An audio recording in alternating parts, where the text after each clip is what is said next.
Hey, this is Jesse Schultz with FLW, and we want to show you guys a few things about Texas rig worms. And that's something that we always used to call something kind of old school that we think nowadays, because Texas rigs are so more versatile than they are with just throwing a worm. So I've got all these really cool ways to show you how to Texas rig soft plastics. This is just one way that we can rig it, and I'm going to teach you a lot of things that you may already know or you may not know. And so stick around, we're going to show you some really cool stuff. For your terminal tackle, hooks and weights and things like that, I like to use a Plano FTO tackle system. And what that allows me to do is it allows me to keep all my hooks and weights. It's one of the hardest things to do, to keep organized, and this allows me to do that. So I've got a lot of different sizes of hooks to keep those organized. In the same way with weights, a lot of times I'll use anything from a 1/16 ounce weight, quarter ounce, half ounce, up to a 3/4 and an ounce weight. It's good to keep those things organized, so when I'm ready to go get one, I can get it right away. But right now, I'm going to show you simply how to rig up a Texas rig. And I've got just a regular 10-inch worm here. And I always start with holding the hook upside down and placing it into the top of the worm. Now, most of the time, there's going to be a top and a bottom to a worm. Some worms, it's not as easy to see, but this one obviously has a curly tail on the bottom. It's got a flat top, so that you can easily tell that this is the top of the worm. Now what I like to do is, as soon as I put that hook in, this is an extra wide gap hook, it's good for big worms like this. As soon as I put that hook in, there's a notch right here on the worm, on top of the hook. And as soon as that hook goes down to that notch, I'm going to go ahead and pull it out of the worm. Now, to make this worm weedless, to get to the Texas rig part, we're going to put that hook all the way in and pull it all the way to the top, to where the eye of the hook where the line is tied on is going to actually disappear inside the worm. Now that I've got that top disappeared and the line is actually going into the worm, I'm going to spin this hook around. So now it's facing the worm, and now we're going to get it to the point to where it's going to be completely weedless, so you can throw this anywhere you want without getting caught up.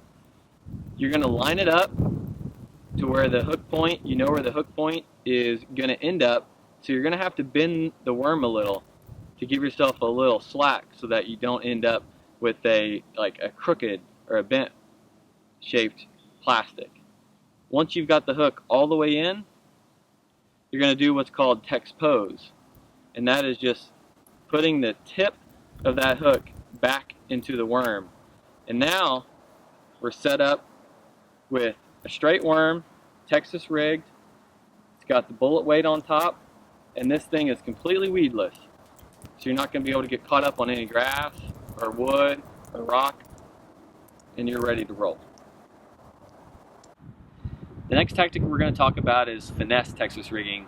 This involves a lighter weight, 1/16 or a 1/8 ounce tungsten weight, with a smaller 1 to 2 aught offset hook, something that's a thinner wire. When you're using that lighter finesse technique, maybe using 6 or 8 pound test on a spinning rod, you want that lighter wire hook so that you can still get a good hook set into that fish. Sometimes I like to use a worm like this, a Cinco style bait, something that's a straight worm without a tail. This works really well in your springtime when the fish are maybe moving up on their beds, or even on that post spawn where they get into that little funk where a finesse type tactic works a little bit better. So now I want to show you how to set up a heavy cover Texas rig. First off, there's 3 components that I use. I use a sinker stopper to keep the weight and the bait together at all times. Then I use a heavy tungsten weight and a flipping hook. So let's start off with putting on a sinker stopper. I'm going to slide this up the line, and we're going to use it here in a minute.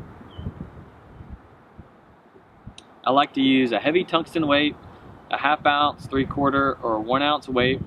Now this is when we're fishing heavy cover, like heavy mats, heavy grass, flipping into real thick bushes or some other type of cover that you may find on your lake.